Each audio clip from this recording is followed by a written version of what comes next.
नमस्कार, मैं हूं राधिका राज और आप देख रहे हैं कैपिटल टीवी उत्तर प्रदेश का खास शो किस्सा यूपी का। 10 नवंबर को हुए दिल्ली ब्लास्ट का आरोपी उमर नबी का एक वीडियो सोशल मीडिया पर तेजी से वायरल हो रहा है, जिसमें नबी अपनी फराटेदार अंग्रेजी में आत्मघाती हमले को सही ठहरा रहा है। वीडियो में उमर ने कहा कि आत्मघाती बम हमला सबसे गलत समझी जाने वाली बातों में से एक है।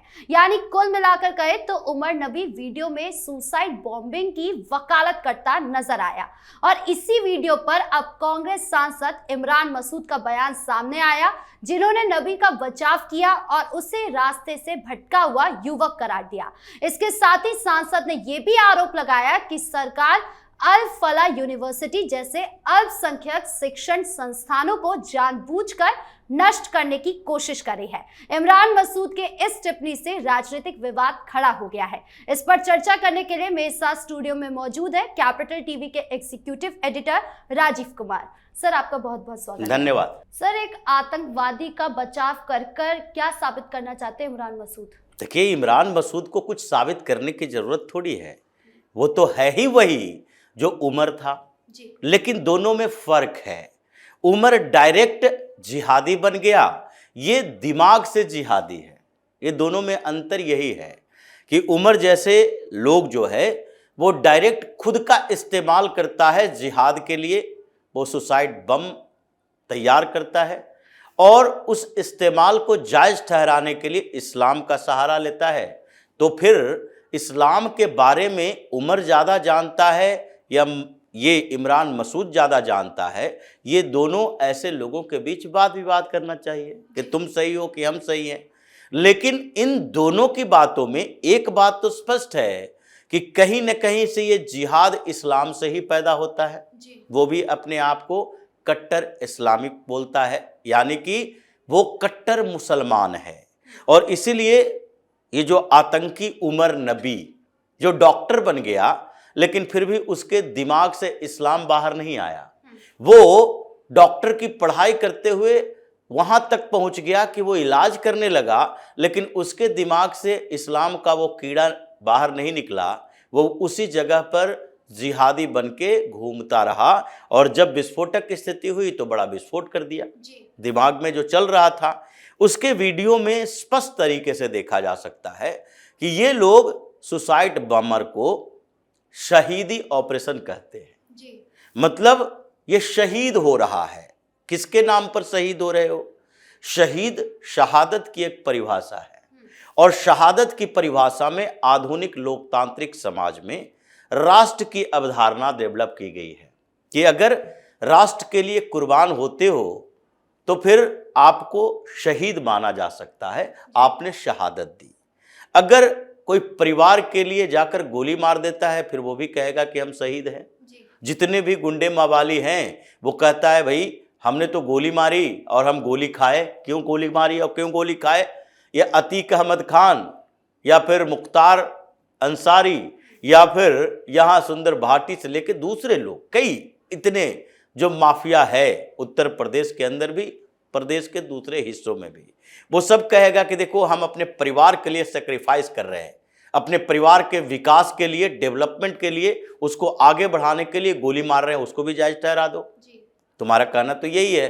तो तुम अपने मजहब के लिए काम कर रहे हो और उसमें ढूंढ रहे हो क्या कि मजहब हमारे खतरे में है और मजहब के विकास के लिए, आगे बढ़ाने के लिए, बदला लेने के लिए हम किसका?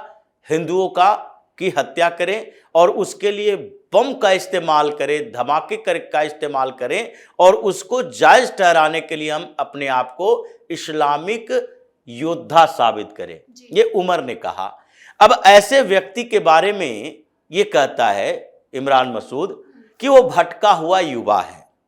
ये मिसगाइडेड जो यंग मैन की बात की जाती है, ये लोग जो आज से नहीं बल्कि पिछले 60-70 सालों से चला रहे हैं कि अगर कोई आतंकी बन गया है तो मिसगाइडेड है, वो भटक गया है, अपने रास्ते पर नहीं चल रहा।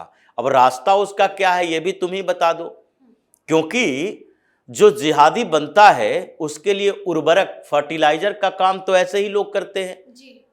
ये सबसे पहले तो गिरफ्तार करना चाहिए ऐसे लोगों को, चाहे इमरान मसूद हो, या फिर ये इस्लामिक योद्धा बनने की कोशिश में लगे हुए ये जियाउर बर्क रहमान हो। तो ऐसे सारे लोग जो हैं, जो आतंकवादियों को डिफेंड करते हैं, यहां तक कि पी चिदम्बरम जैसे लोग ये कहते हैं कि अब हालात पर सोचना चाहिए कि देश की हालात कैसी है, जिसके कारण एक पढ़े लिखे युवा को आतंकी बनना पड़ता है।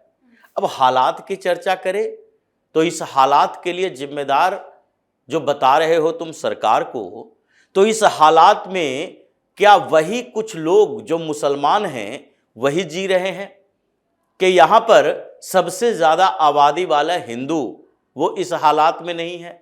तो क्या हिंदुओं ने इस हालात के लिए सोच समझकर अपने हाथ में हथियार उठा लिया, या फिर इस हालात में रहते हुए कितने हिंदू मुसलमानों के खिलाफ अटैक करने के मोड में आ गए? क्योंकि हालात तो इन लोगों ने बिगाड़े। अगर ये पिछले 1947 से पहले की बात देखें, ब्रिटिश काल के समय थोड़ा बहुत ये बैलेंस रखे अपने आप को, इस्लाम का प्रचार करता रहा, कन्वर्जन रैकेट चलाता रहा। लेकिन उससे पहले जब मुगल काल आया, मुगल काल से पहले जब सल्तनत काल था, चाहे खिलजी हो या फिर तुगलक हो या फिर दिल्ली सल्तनत के कुतुबुद्दीन ऐबक हो या इल्तुतमिश हो, बलबन हो, ये सारे जो मुस्लिम शासकों के दौर में इन लोगों ने जो अत्याचार किए उसका बदला लेने के लिए आज अगर हिंदू ये सोचने लगे कि हम लोगों के साथ इसने ये किया था, हालात खराब किए थे, तो आज ये सारे हथियार लेकर मस्जिदों में घुस जाएगा, ये सारे हथियार लेकर उन मुसलमानों के घरों में घुस जाएगा और उसको बम से उड़ाने लगेगा। लेकिन ये हालात किसके लिए है? ये हालात सिर्फ मुसलमानों को बदलता है और मुसलमान वहां से चलता हुआ आतंकवादी बन जाता है। और उसके लिए ये जो कैटलिस्ट का काम करता है वो है इमरान मसूद जैसे लोग, कांग्रेस के कुछ ऐसे चमचे जो मुस्लिम अपीजमेंट की पॉलिटिक्स के नाम पर मुसलमानों को कुछ भी देने के लिए तैयार है। और फिर कुछ ऐसे लोग जो सो कॉल्ड इंटेलेक्चुअल अपने आप को कहता है, लेकिन मानवाधिकार के नाम पर इन मुसलमानों को संरक्षण देता है, जो जिहादी बनता है। ये लोग डिमांड करता है, हंगामा करता है, ये मानवाधिकार के नाम पर इनकाउंटर को गलत ठहराता है, किसी आतंकवादी को टॉर्चर किया गया उसको गलत ठहराएगा। तो ये क्या करते हैं? ये इंटेलेक्चुअल क्लास जो है वो एनजीओ के नाम पर पैसे लेते हैं अंतर्राष्ट्रीय संस्थानों से, और उसमें एक बड़ी भूमिका होती है फंड देने वालों में इसी इस्लामिक कंट्री के पेट्रो डॉलर देने वाले लोगों का। तो ये सारे लोग एक दूसरे से मिले हुए हैं और इमरान मसूद को डर इस बात का लग रहा है कि इस बार दिल्ली ब्लास्ट के बाद जैसे धीरे धीरे चारों तरफ, क्योंकि इमरान मसूद सहारनपुर से सांसद है और सहारनपुर से ही इस पूरे मॉड्यूल की शुरुआत हुई। जो पकड़ा गया डॉक्टर आदिल, वो सहारनपुर के ही फेमस हॉस्पिटल में काम करता था, वहीं से उसे उठाया गया और इमरान मसूद वहां का सांसद है, तो उसके हॉस्पिटल वालों के साथ भी इसका कनेक्शन। तो इसलिए अब दूसरे स्तर पर दोहरा चरित्र दिखा रहा है। पहले इन आतंकियों को प्रोटेक्ट करो, दूसरा अब माइनॉरिटी इंस्टीट्यूशन की बात करो कि माइनॉरिटी इंस्टीट्यूशन पर ये लोग किसी तरह से हमला करके उसको खत्म करने की कोशिश कर रहे हैं। अल फलाह यूनिवर्सिटी की बात कर रहा है। अल फलाह यूनिवर्सिटी जहां मदरसों से भी ज्यादा जिहाद की ट्रेनिंग के लोग मिले हैं, उस पर क्यों नहीं ताला लगना चाहिए? अभी भी रेड हुआ है, 3 बार रेड हो चुका है वहां, और उस पर ताला तो लगना ही है, उसको बुलडोज किया नहीं जाना है, वो अब चलने वाला नहीं है क्योंकि टेरर लिंक सीधे अल फलाह यूनिवर्सिटी से दिखा है। तो इसलिए जिस यूनिवर्सिटी में आतंकी बैठकर प्लानिंग कर रहे हैं, जहां से पूरा मॉड्यूल संचालित हो रहा है, अगर उसके खिलाफ कार्रवाई ना हो तो फिर क्या काशी विश्वनाथ के खिलाफ कार्रवाई हो, क्या काशी हिंदू कॉलेज के खिलाफ कार्रवाई हो, या फिर दिल्ली यूनिवर्सिटी में कार्रवाई हो? ये तो अभी भी इस पर सवाल उठते हैं कि जितने माइनॉरिटी इंस्टीट्यूशन हैं और जो मुस्लिमों का इंस्टीट्यूशन है, उन सब पर निगरानी रखने के लिए इनको अपनी व्यवस्थाओं में तब्दील करनी पड़ेगी, चाहे अलीगढ़ मुस्लिम यूनिवर्सिटी हो या फिर जामिया मिलिया इस्लामिया हो या फिर अल फलाह जैसे यूनिवर्सिटी हो या फिर दूसरे यानी कि केरल में चल रहे मुस्लिम यूनिवर्सिटी हो जहां से सिमी और पीएफआई पैदा होता है।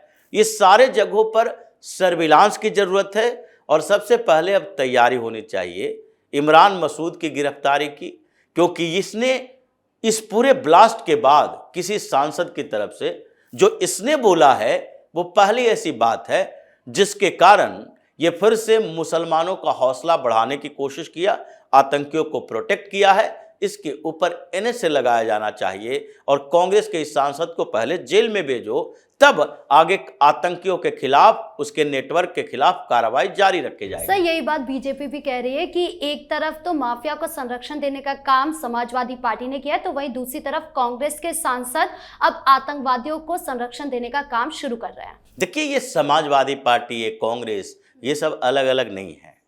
कुछ नेता हैं और कुछ नेताओं में से सबसे बड़ी बात यही है कि जो मुस्लिम लीडर है वो किसी पार्टी के प्रति अपनी लॉयल्टी नहीं रखता।